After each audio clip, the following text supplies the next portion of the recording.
everybody, John at ATX Hot Sauce, our YouTube channel. Please don't forget to subscribe down below for any new videos coming out. Check out some of our older ones.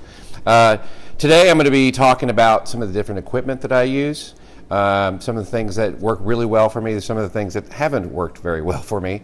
Hopefully they can help you through that learning curve. Some of my disasters you won't have to go through. First, I'm going to talk about the lids that go on top of the fermentations. You know, there's a lot of different ways to do it. Some people have they just have the screw-on mason jar lids and they burp them every once in a while. It's kind of a lot of work, especially if you have a lot of brines going on, a lot of mashes going on. Other people have the little clip-on jars too. They can leave those open just a bit. Some people put plastic bags over it. What I've been trying lately is these latex little burpers here, these little breathers. And I've gotten some pretty good success out of them. I've had some pretty bad mistakes with them too. You blew it! You had it all and you blew it! So let's look at a couple of these brines. These are basically the same. Well, one has pineapple, one has a bunch of tomatillos in it, but they both have jalapenos. Same type of brine, about 3% to 2.5% brine.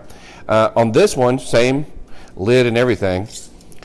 Take it off. It looks really good. Smells really, really good. These are actually from the exact same date when I started these brines too. I'm going to be making a tomatillo sauce out of this one. Still going fantastic. We're actually going to be making a sauce later today with this one. Now let's look at its counterpart. This is another one I made the exact same day. We're going to open this one up very carefully. Ah, no, that does not look good. Let's see. It's white and green and furry. That is bad. Anything that has fur on it is bad. I'm not sure really what happened here. These were sterilized very, very well. I think there just may be some imperfections in these things where it allows the oxygen to get down inside of it and allow for this type of growth. I didn't leave much room up here for this bacterial growth, but obviously it happened, this mold. You know, the rest of it might be okay down there, but I'm really not going to chance it. Guess where this one's going? Down the disposal. Be careful with what you're using. I'll tell you what works really, really well for me. Are these right here, these bubblers here. They go right on top of the can. Let me give you a little example here. This is some blueberries that I'm making right now. I'm brining some blueberries. By the way, these are fantastic after about a month or so brine over pancakes or waffles, things like that. It's absolutely yummy. You can actually use the juice too, the brine juice, to mix it with syrup and some other things to make like a blueberry syrup. So good. This is what this looks like here. And what it is this sticks down inside the lid. You put this right on the top and you fill this with some type of liquid, right? That's gonna not let the little nasties get down inside there. I like to put vodka or some kind of alcoholic drink in there. It evaporates a little faster than brine or water, but I just think it's a better plug to not let that oxygen in, right, and all the beasties and baddies that are in there. Just put the lid on it, put it on there and let it go. One of the things you got to watch about sometimes when you're brining something, that fermentation process, all those bubbles are coming up, it's expanding everything in the jar, and if you have your water level too high up at the beginning, it could actually get into this, and you always just want to take it out, maybe drain some of that off and then put a new one back on. So always keep an eye on these. They also come in this model here too, where as the oxygen comes up or the CO2 comes up and it pushes down the water here and bubbles up out through here.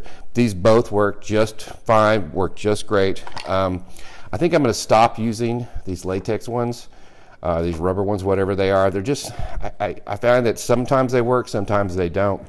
Now, another thing that I've been doing too is I've been using vacuum seals, right?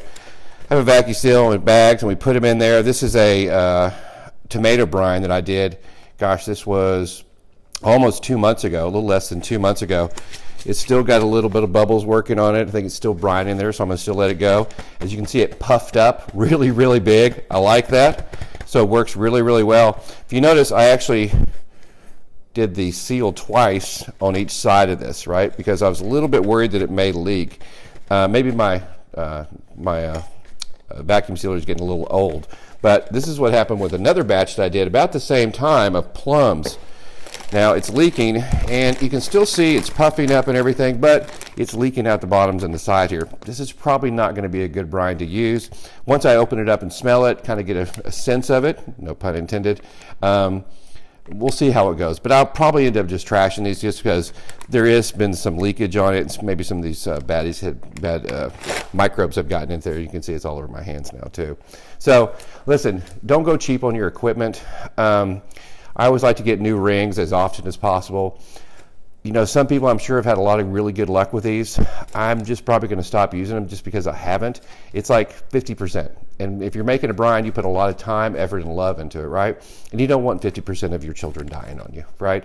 So I'm going to go back to my tried and true. These right here, just start using those again. For my big batches, my small batches, for my mashes. I even got a big old 5-gallon bucket we're doing a mash in right now. Anyway, check us out, atxhotsauce.com, and don't forget to subscribe if you like what you see.